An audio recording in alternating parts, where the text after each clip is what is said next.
अस्सलाम वालेकुम जी, आप देख रहे हैं वकास अजीज़ ऑफिशियल और मैं वकास अजीज़। आज मैं बात करने जा रहा हूँ जियो की आयशा जहाँ ज़ेब और जो उनका प्रोग्राम इस वक्त चल रहा है और जिसमें वो आफ्ताब इकबाल को कॉपी भी करती हैं। और बेसिकली अगर मैं कहूँ कि ये इस तरह के जो कॉमेडी प्रोग्राम्स हैं आफ्ताब इकबाल की झूठ हैं तो गलत बात नहीं होगी, लेकिन सवाल ये है कि कोई सेंसिबल आदमी हो ना तो वो बात भी तमीज़ के साथ और तहजीब के साथ करता है।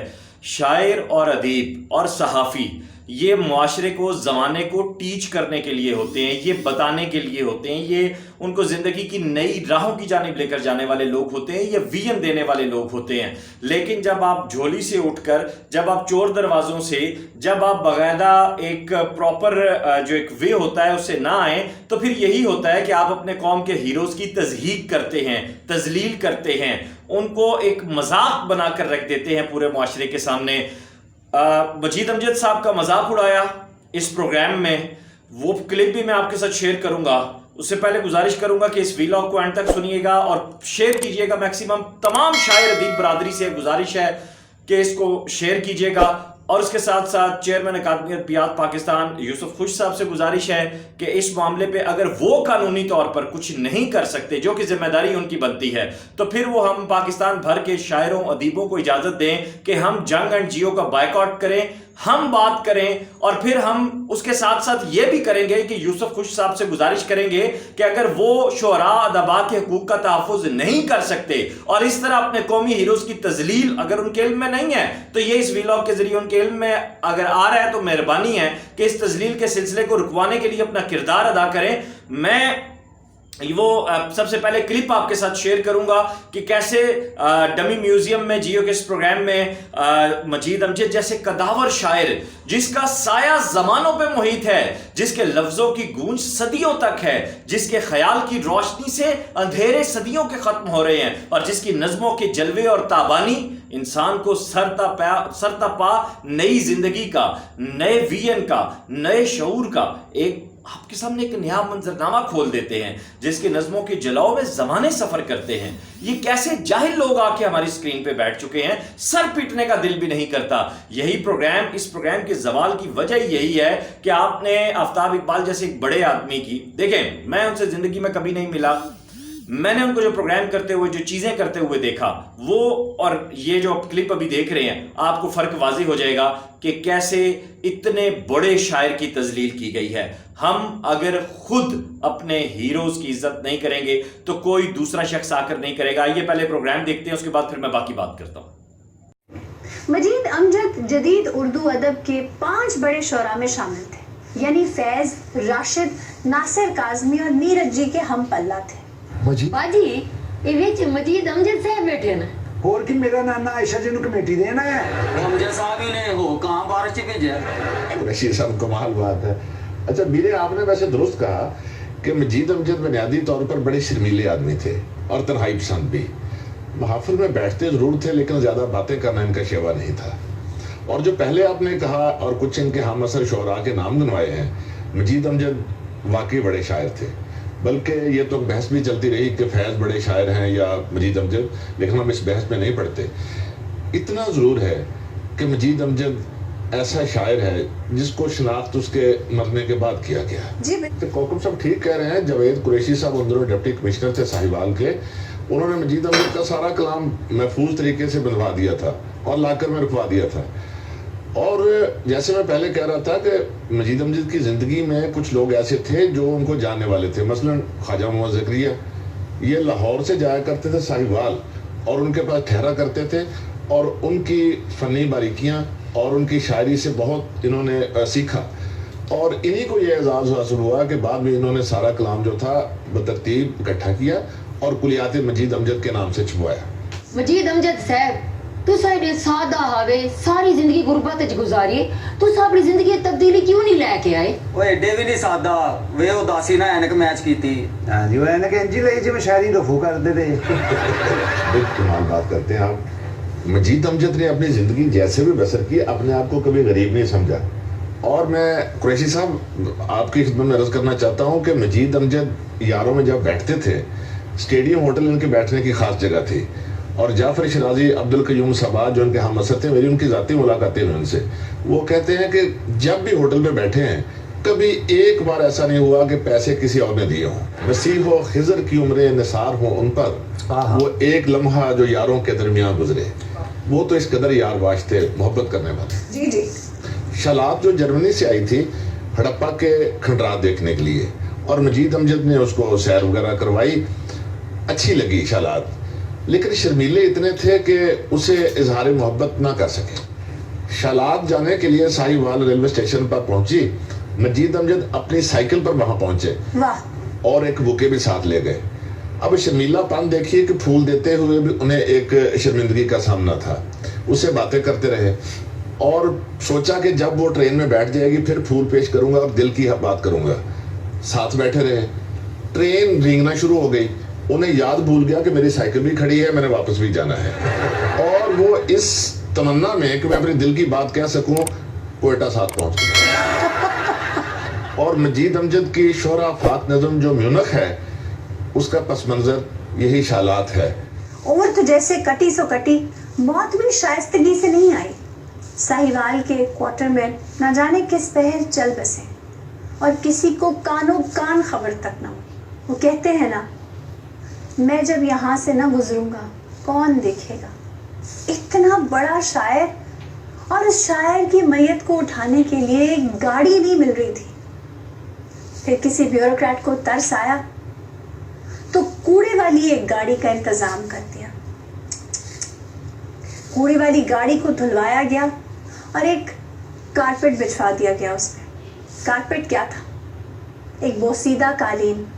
और यूं मजीद अमजद अपने सफरे आखिरत पर रवाना हो गए। ये क्लिप आपने देखा, साहिवाल अदबी सोसाइटी ने इसके ऊपर आवाज़ उठाई, आपका बहुत शुक्रिया। मुझ तक भी फेसबुक स्क्रॉल करते हुए ये लिंक पहुंचा। इंतहाई जहनी अजियत से गुजरा हूँ मैं ये देखने के बाद। मैं किसी तौर पर भी मुआफ़ी नहीं देख सकता आयशा जहांज़ेब को। मैं ये जो है ट्रक के भाई साहब बैठे हुए हैं जो बड़े शालात का तज़किरा कर रहे हैं और मजीद अमजद का, और कहते हैं मैं उनके करीबी लोगों से मिला हूँ। और भाई जो मजीद अमजद के साथ उठने बैठने वाले लोगों से भी मिला है ना, वो तुम्हारी तरह बेअदब नहीं हो सकता, वो तुम्हारी तरह काफ नून जे रे कंजर नहीं हो सकता। ठीक है, अगर आपको शालात वाले वाक़े का इल्म होता और आपने किताबें ना पढ़ी होती या वैसे ही किसी से सुनी सुनाई बात ना की होती ना, तो इसमें कभी भी लॉफ्टर ना आता, आप अदब से बात करते और देखें कि वो शख्स कितना नाजुक आदमी है और उसकी मतलब इज्जत और वो मोहब्बत को किस जगह पे जाके ग्लोरीफाई कर रहा है, और आप उसका मजाक उड़ा रहे हैं। आप उसको किस जगह रख रहे हैं और डमी बना के आपने उसको रख दिया है। इसमें सरासर ये डमी वाला जो काम है और शायरों का मजाक उड़ाने में पहले स्टार्टअप जो है, मैं अब क्या क्या बातें करूं। खैर ठीक है, मज़ाहिया शायरी अपनी जगह, लेकिन मज़ाहिया शायर भी काबिल इज्जत है, रिस्पेक्टेबल है, इज्जत नफ्स होती है। और मजीद अमजद तो हमारे हीरो हैं, हमारे अदब का असासा है, और आपने इस तरह की घटिया हरकत की। कहाँ है पाकिस्तान के शायर अदीब? कहाँ है वो सारी बातें करने वाले लोग? कहाँ है वो जो एक दूसरे की शलवारें उतार रहे होते हैं और अपने आप को बड़े तुर्रम खान बना रहे होते हैं? आए ना, बात करें ना इसके ऊपर। क्या आपके सामने नहीं है ये सब कुछ कि ये कुछ हो रहा है हमारे हीरोज के साथ? वो तमाम शायर अदीब जिनके सामने ये वीलॉग अभी आया है और इस वीलॉग के तवसत से ये क्लिप आया है, मेरी आप सबसे गुजारिश है, अभी राइट टाइम है, जंग का, जियो का बायकॉट किया जाए, आयशा जहांज़ेब का बायकॉट किया जाए, इस प्रोग्राम का बायकॉट किया जाए, ताकि इन्हें एहसास हो कि जो शख्स शऊर देता है, शेर शऊर से है, शायर शऊर से है, जो शख्स शऊर देता है, जो शख्स इज्जत देता है, जो आपको जिंदगी के मानी सिखाता है, जो आपके सामने अदब आदाब तो एक चले, वो तो एक आम आदमी के यहाँ भी हमें देखने को मिल जाता है, उसके करीनों से आपकी वाकफियत करवाता है, जो आपको बताता है कि आप खुदा से और इंसान से अगर हम कलाम होते हैं तो उसके रूहानी और ज़मीनी और जितने भी हकायक और पहलू हैं वो क्या हैं। आप उसके साथ इतना भोंडा और इतना घटिया मजाक कर रहे हैं। वो जो आपने कॉमेडियंस बिठाए हुए हैं वो रिस्पेक्टेबल है मेरे लिए, आपकी टीम के तमाम लोग रिस्पेक्टेबल हैं। बजाय मैं उनको बुरा भला कहने के, उनको कुछ गलत कहने के, आपके डायरेक्टर करंट अफेयर पे ये उसकी नालायकी है, ये आपके कंटेंट राइटर की नालायकी है, ये इंजीनियर अली साहब जो बैठे हुए, अगर मैं उनका सही नाम ले रहा हूं तो उनके बारे में मैंने बड़ा सुना था, बड़े पढ़े लिखे और बड़े नाबगा रोजगार शख्सियत हैं, ये उनकी नालायकी है। आयशा साहिबा ये आपकी नालायकी है। आप उनकी डेथ, छकड़ा और ब्यूरोक्रेट को डिस्कस करने की बजाय अगर आप पढ़ी लिखी होती हैं और अदब से आपका ताल्लुक होता तो आप कम अज कम یہ چیزیں ڈسکس کرنے کی بجائے ان کی نظم سنا دیتی. ان کی نظمیں جو ان کے بارے میں وحید احمد لکھ رہے ہیں, وہ شخص ہے جس کو گلزار ڈسکس کر رہا ہے, وہ شخص ہے جس کا لکھے ہوئے جو الفاظ ہیں ان کا سایہ آنے والے زمانوں پہ ہے, وہ شخص ہے جس کی ایک ایک حرف سے سینکڑوں نظمیں پھوٹی ہیں, وہ ایک شخص ہے کہ جس نے جہاں جہاں قدم دھرا ہے وہ زمین ایک کہکشاں بن گئی ہے, ایک نظم کے کائنات. اور مطلب میں مجید امجد کی نظموں کو, میرے پاس لفظ نہیں ہے کہ میں ڈیفائن کر سکوں, لیکن پلیز ہمارے ہیروز کے ساتھ خدا کا واسطہ ہے نہ کریں ایسے. آفتاب اقبال بات کرتے تھے, پتہ چلتا تھا کہ ایک شاعر کا بیٹا بول رہا ہے, شعر پڑھتے تھے تو پتہ چلتا تھا کہ کسی نستعلیق آدمی نے شعر پڑھا ہے. ان کے لباس, ان کی شخصیت اور ان کے بولنے کے انداز سے, ان کی سٹائل, ان کا جو سٹائل تھا, آپ کاپی کرتی ہیں اچھی بات ہے, کاپی کرنا چاہیے, ویسے سٹائل بھی آنے چاہیے, آپ کاپی کریں, ایکسپریشنز کو بھی کریں, سب کچھ کریں, لیکن پلیز آفتاب اقبال صاحب کے ایکسپریشنز کو کاپی کرتے ہوئے, ان کی پرسنالٹی کو کاپی کرتے ہوئے یہ بھی کاپی کر لیں کہ وہ کیسے شعر پڑھتے تھے, شعراء کے بارے میں ان کا رویہ کیا تھا, اور کیسے وہ چیزوں کو لے کر چلتے تھے. چلیں آپ ان کو بھی نہ کاپی کریں, چھوڑ دیں سارا کچھ, مہربانی ہے آپ کی, آپ شاعروں پہ رحم کریں. ایک یہ طبقہ رہ گیا تھا, اور جو ایک اندھیرا ہے اس کو ختم کرنے کی جو بات کی جا رہی تھی, پلیز میرے بار بار پھر آفتاب صاحب کا حوالہ آ جاتا ہے. دیکھیے, ایک وہ واحد شخص ہے, میری زندگی میں کبھی میں ان سے ملاقات ہوئی تو میں لازمی کوشچن کروں گا کہ آپ کے پاس یہ آئیڈیاز کیسے آئے پاکستانی نیوز اسکرین پہ کامیڈی لے کر آنے کے, اور پھر اس کو اتنی تہذیب کے ساتھ اتنے جدید انداز میں پیش کرنے کے. یہ سوال میں ضرور آفتاب صاحب سے کروں گا, کیونکہ اگر میں یہ کہوں کہ میں نے آفتاب اقبال جیسا بہتر بڑا اینکر اس وقت آپ کی اسکرین پر نہیں دیکھا کوئی اور, تو یہ کوئی مبالغہ بھی نہیں ہوگا, یہ بالکل ٹھیک بات ہوگی. اور اگر یہاں پہ آفتاب اقبال ہوتے, میں جس جانب آ رہا ہوں ابھی, اگر آفتاب اقبال یہاں ہوتے, مجید امجد پہ وہ بات کرتے تو کنواں نظم ان کی سناتے, ان گلاب کے پھول ان کی جو بڑی غزل ہے اس کو ڈسکس کرتے, شالات کے ساتھ جو نظم, اس کے بعد ان کے عشق کے بعد جو نظم آئی وہ نظم میونخ, جس کا حوالہ تو انہوں نے دے دیا, لیکن میں ڈیم شور ان کو پتہ ہی نہیں ہے میونخ کی نظم کیا ہے, اس نظم کی آغاز کہاں سے, اختتام کہاں پہ, اس پہ کتنی لائنیں ہیں, اس میں کتنی سطریں ہیں, اس نظم کا مرکزی خیال کیا ہے, اس کے کردار کیا ہیں. آئی ایم ڈیم شیور 1000% کہ ان کو نہیں پتا. لیکن آفتاب اقبال ہوتے تو وہ یہاں پہ مجید امجد کی شعراء آفاق نظمیں سناتے, ان کے بارے میں, ان کی نظموں کے بارے میں جو بڑے شعراء کا رویہ ہے وہ, یا جو ان کی رائے ہے وہ ڈسکس کرتے, آج کی نظم پہ, آئندہ آنے والی نظم پہ مجید امجد کے جو اثرات ہیں وہ ڈسکس کرتے.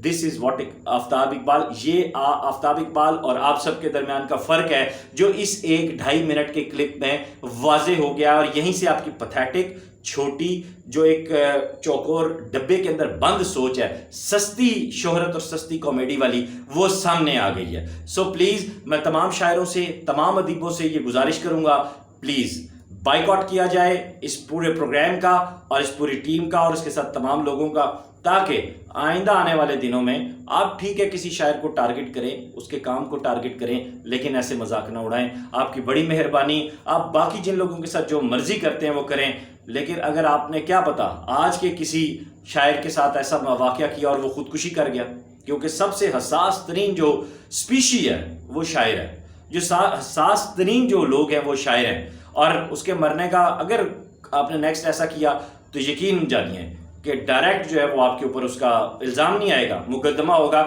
اور اب بھی being a lover of Majeed امجد, میرے جو احساسات کو ٹھیس پہنچی ہے اور جو مجھے برا لگا ہے, میں فین ہوں ان کا, میں لور ہوں ان کا, میں ان سے سیکھنے والا ہوں, میرے پاس یہ رائٹ ہے, میں آپ پہ سو کر سکتا ہوں. ابھی میں صرف یہی کہوں گا, معافی مانگیے پلیز پوری ٹیم سے میری یہ گزارش ہے کہ مجید امجد صاحب کے چاہنے والوں سے معافی مانگیں, ورنہ پاکستان کا شاعر ادیب ابھی اتنا بے حس نہیں ہوا. چیزیں سامنے نہیں آئی تھی, آئی ہیں اس پلیٹ فارم سے. اب اگر آپ نے معافی نہ مانگی تو انشاءاللہ تعالیٰ پھر جو ہوگا وہ آپ دیکھ لیں گے. کوئی دھمکی نہیں ہے, ہم being a fan, being a lover of Majeed Amjad کی نظمیں, ان کی شاعری, اور وہ اتنے لاوارث نہیں ہیں آج کے دور میں کہ جس کا منہ کھولے وہ گٹر کھولے اور وہ گندگی پھینک کے چلتا بنے. معافی مانگنی پڑے گی. اس کے علاوہ پھر تیار رہیے قانونی کارروائی کے لیے. اپنا خیال رکھیے. خدا حافظ.